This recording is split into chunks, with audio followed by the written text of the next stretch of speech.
ವೀಕ್ಷಕರೇ ನಮಸ್ಕಾರ. ಮೋಸ ಮಾಡುವುದು, ಮೋಸ ಹೋಗುವುದು ಇತ್ತೀಚೆಗೆ ತೀರಾ ಸಾಮಾನ್ಯ ಎನ್ನುವಂತಾಗಿದೆ. ಇಬ್ಬರು ಆಳವಾದ ಪ್ರೀತಿಯಲ್ಲಿ ಬೆರೆತು ಬದುಕನ್ನ ಒಟ್ಟಿಗೆ ಕಳೆಯುವ ಭರವಸೆಯ ಮೇಲೆ ಒಂದಾಗಿರುತ್ತಾರೆ. ಆದರೆ ಕೆಲವೇ ವರ್ಷಗಳಲ್ಲಿ ಅಥವಾ ತಿಂಗಳುಗಳಲ್ಲಿ ಈ ಸಂಬಂಧದ ಜೊತೆಯಲ್ಲಿಯೇ ಬೇರೆ ಸಂಬಂಧಗಳ ಕಡೆ ಮುಖ ಮಾಡುತ್ತಾರೆ. ಕೈ ಹಿಡಿದು ಬಂದ ಮಡದಿಯನ್ನ ಬಿಟ್ಟು ಅನೇಕ ಗಂಡಸರು ಬೇರೊಬ್ಬರ ಕಡೆ ಆಕರ್ಷಿತರಾಗುತ್ತಾರೆ. ಬೇರೆಡೆಗಿನ ಬಂಧ ಕೆಲವು ದೈಹಿಕವಾಗಿರಬೇಕು ಎಂದೇನಿಲ್ಲ, ಕೆಲವೊಮ್ಮೆ ಭಾವನಾತ್ಮಕವಾಗಿಯೂ ಇರಬಹುದು. ಇದನ್ನು ಕೂಡ ಮೋಸ ಎಂದೇ ತಿಳಿಯಬಹುದು.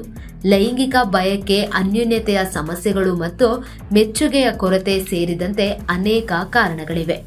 ಯಾಕೆ ವಿವಾಹಿತ ಪುರುಷರು ಮೋಸ ಮಾಡುತ್ತಾರೆ ಎಂಬುದರ ಕುರಿತು ಕೆಲವು ಕಾರಣಗಳನ್ನ ಈ ವಿಡಿಯೋದಲ್ಲಿ ನಾನು ನಿಮಗೆ ಹೇಳ್ತಾ ಹೋಗ್ತೀನಿ. ಮಿಸ್ ಮಾಡದೆ ಕಂಪ್ಲೀಟ್ ವಿಡಿಯೋವನ್ನ ನೋಡಿ. ಇನ್ನು ವಿವಾಹ ಪುರುಷರು ಮೋಸ ಮಾಡಲು ಕೆಲವು ಕಾರಣಗಳಿದೆ. ಆ ಮುಖ್ಯವಾದ ಕೆಲವು ಕಾರಣಗಳನ್ನ ನಾನು ನಿಮ್ಗೆ ಹೇಳ್ತಾ ಹೋಗ್ತೀನಿ.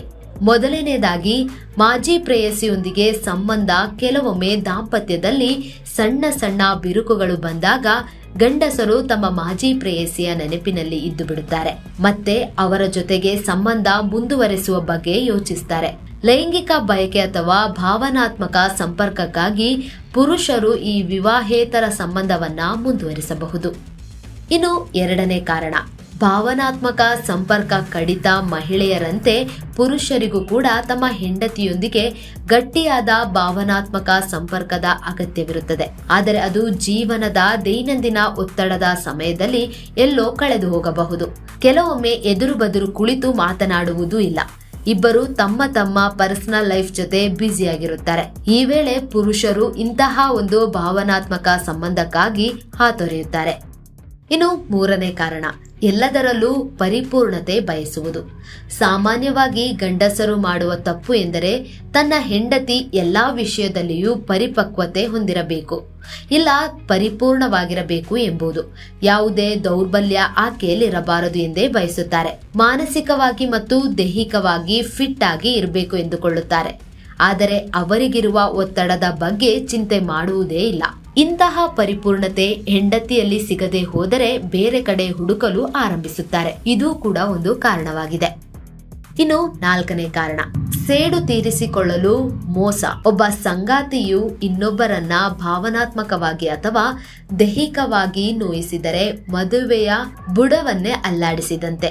ಪತಿ ದೈಹಿಕ ಹಿಂಸೆಗೆ ಬಲಿಯಾಗಬಹುದು ಅಥವಾ ಹೆಂಡತಿಯ ಮಾತಿನಿಂದ ಭಾವನಾತ್ಮಕವಾಗಿ ಹಿಂಸೆ ಅನುಭವಿಸಬಹುದು. ಈ ಎರಡೂ ಸಂದರ್ಭಗಳಲ್ಲಿ ಪುರುಷರು ತಮ್ಮ ಹೆಂಡತಿ ಮೇಲೆ ಸೇಡು ತೀರಿಸಿಕೊಳ್ಳಲು ಸೂಕ್ತವಾದ ಮಾರ್ಗವೆಂದರೆ ಮತ್ತೊಬ್ಬರ ಕಡೆ ಓಡುವುದು ಎಂದುಕೊಂಡು ಮೋಸ ಮಾಡಲು ಬಯಸುತ್ತಾರೆ.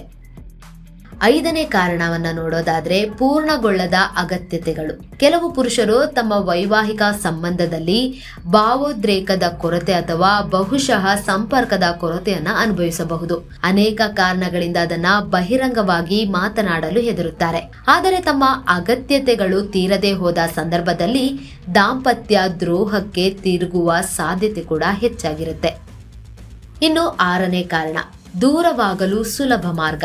ಪುರುಷರು ಸ್ವ ಇಚ್ಛೆಯಿಂದ ಮದುವೆಯನ್ನ ಕೊನೆಗೊಳಿಸಲು ಬಯಸಿದಾಗ ಅವರು ಮೋಸ ಮಾಡುವುದನ್ನು ಹೆಚ್ಚು ಮಾಡುತ್ತಾರೆ. ವಿವಾಹಿತ ಪುರುಷರು ಭಾವನಾತ್ಮಕವಾಗಿ ಮತ್ತು ದೈಹಿಕವಾಗಿ ತಮ್ಮ ಹೆಂಡತಿಯಿಂದ ದೂರವಾಗಲು ಆರಂಭಿಸುತ್ತಾನೆ. ಇದಕ್ಕೆ ಆತ ತಮ್ಮ ದಾಂಪತ್ಯದಲ್ಲಿ ಬೇಸರಗೊಂಡಿರಬಹುದು ಅಥವಾ ಇನ್ನು ಮುಂದೆ ಅವರೊಂದಿಗೆ ಇರಬಾರದು ಎಂಬ ಬಯಕೆ ಕೂಡ ಕಾರಣವಾಗಿರುತ್ತದೆ.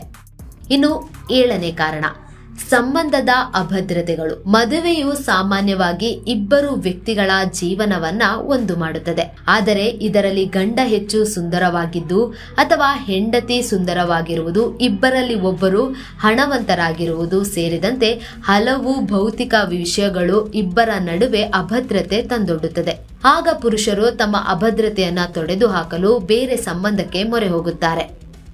ಇನ್ನು ಎಂಟನೇ ಕಾರಣ, ಅತಿಯಾದ ಲೈಂಗಿಕತೆ. ಹೈಪೋಸೆಕ್ಸುವಾಲಿಟಿ ಅಥವಾ ಲೈಂಗಿಕ ವ್ಯಸನವು ಹಲವಾರು ಪುರುಷರು ತಮ್ಮ ಹೆಂಡತಿಗೆ ಮೋಸ ಮಾಡಲು ಸಾಮಾನ್ಯ ಕಾರಣವಾಗಿದೆ. ಅಂತಹ ಪುರುಷರು ಲೈಂಗಿಕತೆಯ ಬಗ್ಗೆ ಅತೃಪ್ತರಾಗುತ್ತಾರೆ. ಮದುವೆಯ ಹೊರಗೆ ಅನೇಕ ಲೈಂಗಿಕ ಪಾಲುದಾರರನ್ನು ಹೊಂದುವಂತೆ ಮಾಡುತ್ತದೆ. ಅವರು ಲೈಂಗಿಕ ತೃಪ್ತಿಯನ್ನು ಪೂರೈಸುವ ಅವರ ಬಯಕೆಯು ತಾರ್ಕಿಕ ಚಿಂತನೆಯನ್ನು ಮೀರಿಸುತ್ತದೆ. ಡ್ರಗ್ಸ್ ಮತ್ತು ಆಲ್ಕೋಹಾಲ್ನಂತಹ ವ್ಯಸನಗಳು ಈ ಚಟವನ್ನ ಮತ್ತಷ್ಟು ಪ್ರಚೋದಿಸುತ್ತದೆ. ಇನ್ನು 9ನೇ ಕಾರಣ, ಗರ್ಭಾವಸ್ಥೆ ಮತ್ತು ಹೆರಿಗೆ ಸಮಯದಲ್ಲಿ ಹೆಂಡತಿಗೆ ಅತಿ ಹೆಚ್ಚು ಗಂಡಂದಿರು ಮೋಸ ಮಾಡುತ್ತಾರೆ. ಮಹಿಳೆಗೆ ತನ್ನ ಸಂಗಾತಿಯ ಅಗತ್ಯವಿರುವ ಆ ಅವಧಿಯಲ್ಲಿ ಮಹಿಳೆಯರು ಭಾವನಾತ್ಮಕವಾಗಿ ಮತ್ತು ದೈಹಿಕವಾಗಿ ದುರ್ಬಲರಾಗಿರುತ್ತಾರೆ. ಆದರೆ ಪುರುಷರಿಗೆ ಮಾತ್ರ ಮಹಿಳೆ ತನ್ನ ಅಗತ್ಯತೆಗಳನ್ನು ಪೂರೈಸುತ್ತಿಲ್ಲ ಎಂಬ ಕೋಪದಲ್ಲಿರುತ್ತಾರೆ. ಹೀಗಾಗಿ ತಮ್ಮ ಹೆಂಡತಿಯಿಂದ ದೂರ ಸರಿಯುತ್ತಾರೆ. 10ನೇ ಕಾರಣ, ಪ್ರಬುದ್ಧತೆಯ ಕೊರತೆ. ಸಂಸಾರ ಎಂದ ಮೇಲೆ ಜಗಳಗಳು ಸಾಮಾನ್ಯ. ಒಂದು ಸಮಯದಲ್ಲಿ ಈ ಜಗಳಗಳು ಯಾವುದೇ ಉಪಯೋಗವಿಲ್ಲ, ಮನಸ್ಸು ಹಾಳು ಮಾಡಿಕೊಂಡರೆ ಸಂಬಂಧ ಹಾಳಾಗುತ್ತದೆ ಎಂಬ ಪ್ರಬುದ್ಧತೆ ಕಳೆದುಕೊಂಡಾಗಲೂ ಮೋಸ ಮಾಡಲು ಮನಸ್ಸು ದಾರಿ ತೋರುತ್ತದೆ. ಮನಸ್ಸಿನ ಪ್ರಬುದ್ಧತೆಯ ಕೊರತೆಯಿಂದ ವಿವಾಹಿತ ಪುರುಷರು ತಮ್ಮ ಪತ್ನಿ ಜೊತೆ ಕುಳಿತು ಸಮಸ್ಯೆಗಳನ್ನು ಪರಿಹರಿಸುವುದಕ್ಕಿಂತ ಹೆಚ್ಚಾಗಿ ಮೋಸಕ್ಕೆ ಕೈಚಾಚುತ್ತಾರೆ. ಒಟ್ನಲ್ಲಿ ತಮ್ಮ ಪತ್ನಿಗೆ ಮೋಸ ಮಾಡುವ ಮುನ್ನ ವಿವಾಹಿತ ವ್ಯಕ್ತಿಯಾಗಿದ್ದರೆ ಪರಿಣಾಮಗಳ ಬಗ್ಗೆ ಎಚ್ಚರಿಕೆಯಿಂದ ಯೋಚಿಸಬೇಕು.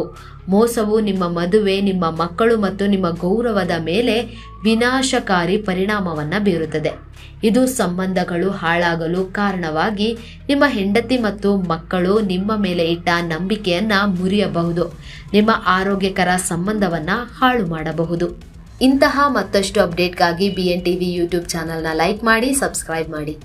ಅಂಜಲಿ ಸ್ಪೆಷಲ್ ಡೆಸ್ಕ್ BNTV, ಇದು ನಿಮ್ಮ ಧ್ವನಿ.